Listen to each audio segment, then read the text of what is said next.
Well, welcome back, everyone. It's been a while since we've seen your friendly faces, so I will warn you, we are on final action again, so I hope I don't get a text message in the middle of all this, but I believe we left off last time. We had made an offer, and the Senate was going to consider that, and I would turn it over to the good chair. Thank you, Mr. Chairman, and I appreciate your indulgence in allowing us the opportunity to dig in.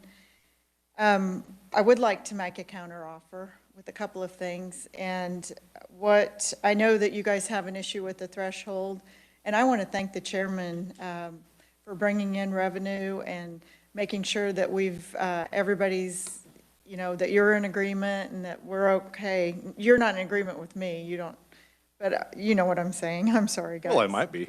I got to tell you, I'm a little tired today. Sorry about that. I apologize. So let's get going. What we'd like to counter with is for an annual filer, anybody that's $1,000 or less, and for a quarterly filer, it would be 1,001 to 5,000. And then for a monthly filer, it would be 5,001 to 50,000. And then it would be the continued 50,000 for the first 15-day payment required in the form. And I just would like to, the other item that we want to counter with, Mr. Chairman, is to add the contents of Senate Bill 147 as amended by the House.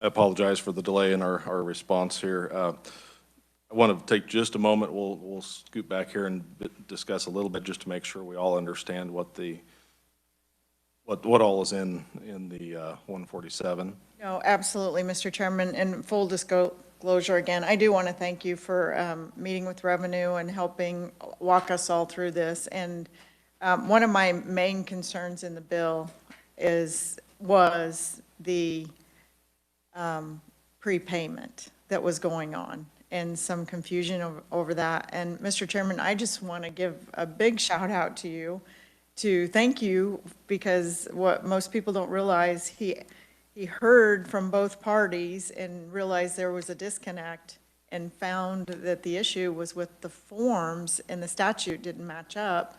So Revenue is going to take care of that, and we're just so ecstatic. I can't tell you how many business owners are going to be excited they don't have to pay estimates. So yeah, and then to that point, I would like to thank the secretary for going through that statute word for word with me and helping me understand what the application of that was. And it seems like there was a misinterpretation on our retailers across the state, and to help clear up the form and the instructions will be huge. And ultimately, that was the entire goal of some of those retailers, was to avoid, we used the word prepaid, but it wasn't actually paying estimates that they hadn't collected for yet. It was just prepaying ahead of the month when they would normally do it. So clearing up some language and clarifying that, I think, will go a long ways toward accomplishing our goal. thank you very much, Mr. Chairman. Senator Holland. Thank you, Madam Chair. And just a couple quick questions here. So the prepay, is that still in the Senate's offer to keep that in, or where does that stand? So I understand. It's a moot point. That language will be deleted since we want to keep current statute. Okay, so the current statute remains there. Okay, and then just a second question for Department of Revenue. You guys are chill on all this with the threshold? We'll go with that. Okay. Madam Chair, thank you so much. Thank you. Thank you. If we could have, We just need the House to be set with it, so yes, we'll wait on you. just give us a few seconds here and we should. Thank you.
Thank you. If you would indulge, Mr. Siebers, we had some questions and just wanted a very, very high overview, just to clarify what all is in 2143 at this point. We wanted to verify that and exactly, we're all pretty certain what Senate Bill 147 was, but if you could just tell us briefly what those items were in that bill as it came out of House Tax Committee.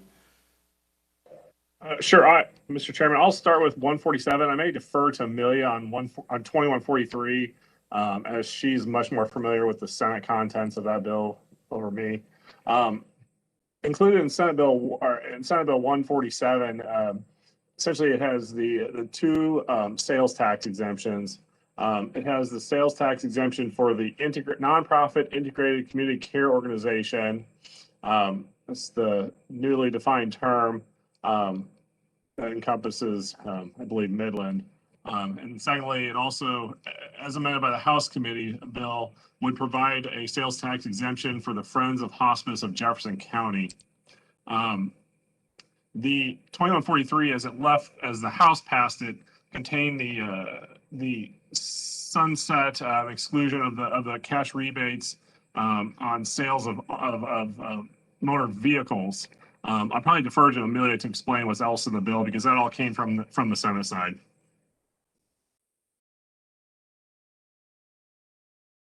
Mr. Chairman. Is that better, Mr. Chairman?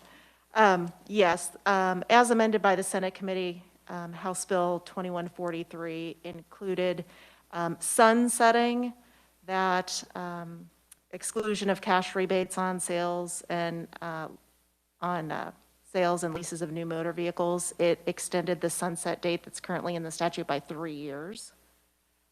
There was also a sales tax exemption for construction materials for 2 educational entities. I believe you can find that on page 12 if you happen to have the bill. It was an amendment for the Cerebral Palsy Research Foundation of Kansas and the Multi-Community Diversified Services Incorporated. And then related to retailer sales tax returns by retailers, if you turn to page 49 and 50, 49 starts showing the proposed amendments regarding thresholds for the annual filing, quarterly filing, and monthly filing. It would have increased the annual threshold to $15,000, the quarterly threshold to $25,000, and then monthly filings for those that exceed $25,000 in a year. The bill also strikes the language on page 50 relating to payment of the first 15 days of liability by the 25th of the month for those that whose collections exceed $40,000 in a calendar year.